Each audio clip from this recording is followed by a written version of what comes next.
Meus amados, paz e graça do nosso Senhor Jesus Cristo, amém? Meu nome é Marcelo Santana e nesse vídeo de hoje, como outros vídeos, nós vamos estar falando sobre a tentação de Jesus. Nós vamos estar lendo ali o capítulo 4 de Lucas, como também o capítulo 4 de Mateus, o capítulo 1 do livro de Marcos. Todos esses livros narram a tentação de Jesus no deserto. E fique comigo até o final desse vídeo, porque certamente Deus vai trazer mais edificação através da sua poderosa palavra sobre a nossa vida. Compartilhe também nas suas redes sociais, porque certamente outras pessoas serão alcançadas e edificadas através da palavra de Deus. Amém? Assista esse vídeo até o final. Vamos fazer uma breve oração e logo em seguida vamos entrar na palavra de Deus. Pai, em nome de Jesus, perdoa os meus pecados, as minhas falhas, e que o Senhor venha usar uma vez mais a minha vida, através do Teu Espírito Santo, para trazer edificação para todos nós. Nós precisamos e necessitamos, porque sem Ti nada poderemos fazer. Fale conosco em nome de Jesus. Amém e amém. Você que pode, abre a sua Bíblia e vamos estar discorrendo alguns capítulos e versículos da palavra de Deus e vamos aqui falar um pouco sobre esse tema que é glorioso e o nome do Senhor há de ser glorificado. Amém? Vamos ler o capítulo 4 de Lucas, o versículo 1, a princípio está escrito assim: E Jesus, cheio do Espírito Santo, voltou do Jordão e foi levado pelo Espírito ao deserto. Observe algo nesse capítulo e versículo de Lucas. No capítulo 4 de Mateus, o versículo 1, tem um detalhe a mais do que o capítulo 4 e o versículo 1 de Lucas. Está escrito assim, Mateus 4, verso 1. Então foi conduzido Jesus pelo Espírito ao deserto para ser tentado pelo diabo. Observe que no capítulo 4 de Lucas, o versículo 1, não está escrito para ser tentado pelo diabo. Só está escrito que Jesus foi levado para o deserto. Mas aqui já em Mateus acrescenta para ser tentado pelo diabo. Observe também que no versículo 1 do capítulo 4 de Lucas, está introduzido cheio do Espírito Santo. Mas no capítulo 4 de Mateus, o versículo 1, não tem essa expressão, esse acréscimo. Então foi conduzido Jesus pelo Espírito ao deserto. Então, por que é importante nós observar esses pontos? Porque são detalhes que vão enriquecer muito o nosso entendimento dentro da palavra de Deus. Se nós não observarmos esses detalhes, a gente perde tudo aquilo que está revelado para a nossa vida. Que conforme está revelado, nós devemos absorver e aplicar na nossa vida para que possamos vencer como Cristo venceu. Amém? Então guarde esse ponto e medite na sua casa com mais tempo. Outro ponto muito importante aqui, nós vamos falar de Jesus, homem. De Jesus, homem.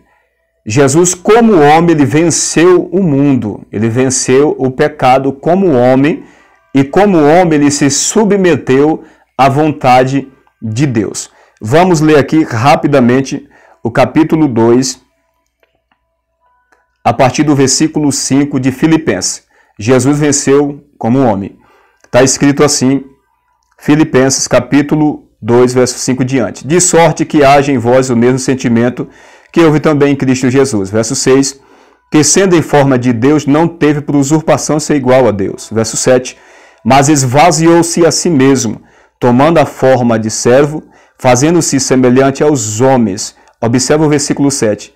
Mas esvaziou-se a si mesmo, tomando a forma de servo, fazendo-se semelhante aos homens. Ou seja, o verbo se fez carne. João capítulo 1, versículo 14. Paulo está tratando disso daqui. Isso aqui é uma ampliação dos ensinos de Jesus, dos evangelhos. Então Paulo está ampliando aqui. Ele se fez homem. Se fez servo, como eu e você que estamos em Cristo Jesus, servimos o Senhor. Homens pecadores, diferente de Jesus, claro, nesse ponto, porque Jesus não teve pecado.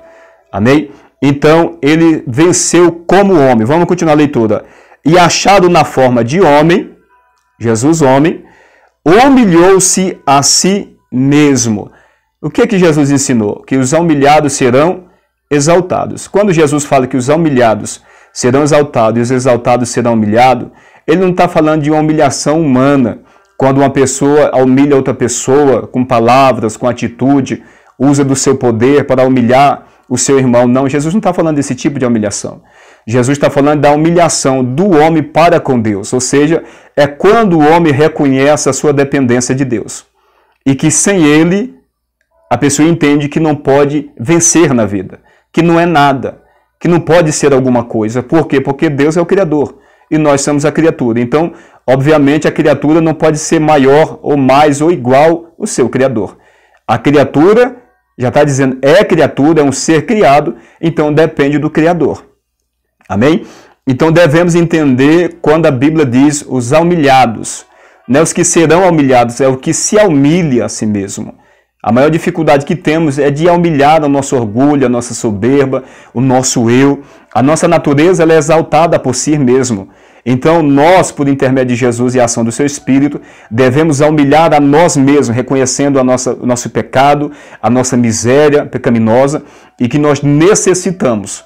Não precisamos, nós necessitamos de Jesus na nossa vida. Sem Ele nós não vamos vencer. Vamos continuar a leitura. E achado na forma de homem, humilhou-se a si mesmo. Não é humilhou a si mesmo, sendo obediente até a morte e morte de cruz. Ou seja, humilhar a si mesmo é ser obediente, que é uma das maiores dificuldades que o ser humano em Cristo Jesus tem. Por quê, Marcelo? Por causa da nossa natureza pecaminosa. A carne é algo que não se converte, mas é algo que deve ser controlado pela ação do Espírito Santo de Deus todos os dias. Enquanto estivermos aqui, temos que vigiar numa vida de renúncia, de oração, jejum, meditação da palavra e aplicação daquilo que você medita diariamente na sua vida, para que nós possamos ter êxito diante de Deus. Se assim não for, a nossa carne automaticamente começa a sucumbir à nossa vida, a nos aprisionar novamente nos desejos carnais que agem no nosso corpo, que é produzido no nosso corpo diariamente. Amém? Então, ser obediente, humilhou a si mesmo, sendo que obediente até a morte. Nós devemos ser obedientes até a morte, até o Senhor nos colher, até o Senhor nos levar para a eternidade. Verso 9, por isso também Deus exaltou soberanamente e lhe deu um nome que é sobre todos os nomes. Os humilhados serão exaltados. Observe que no versículo 8, Jesus está se humilhando, Jesus, homem. Esse é o ponto que nós estamos tratando desse estudo. O versículo 9 vem a exaltação. Jesus falou nos evangelhos, os humilhados serão exaltados e os exaltados serão humilhados. Então Jesus como homem aqui está se humilhando a si mesmo, sendo obediente ao Pai. E o resultado disso é a exaltação do Pai sobre o Filho. Todos que estão em Cristo Jesus passou e recebeu de Cristo, através da crucificação de Cristo, da morte e ressurreição de Cristo. Evangelho de João capítulo 1, o versículo 12, mas a todos quanto receberam, deu-lhes o poder de serem feitos filhos de Deus, aos que creram no seu nome, aos quais não nasceram do sangue, nem da vontade da carne, nem da vontade do homem, mas de Deus. O que João está relatando ali? Que todo ser humano, independente da raça, etnia, cor, não importa, que ouviu o evangelho e crê, ele recebe o poder de ser filho de Deus.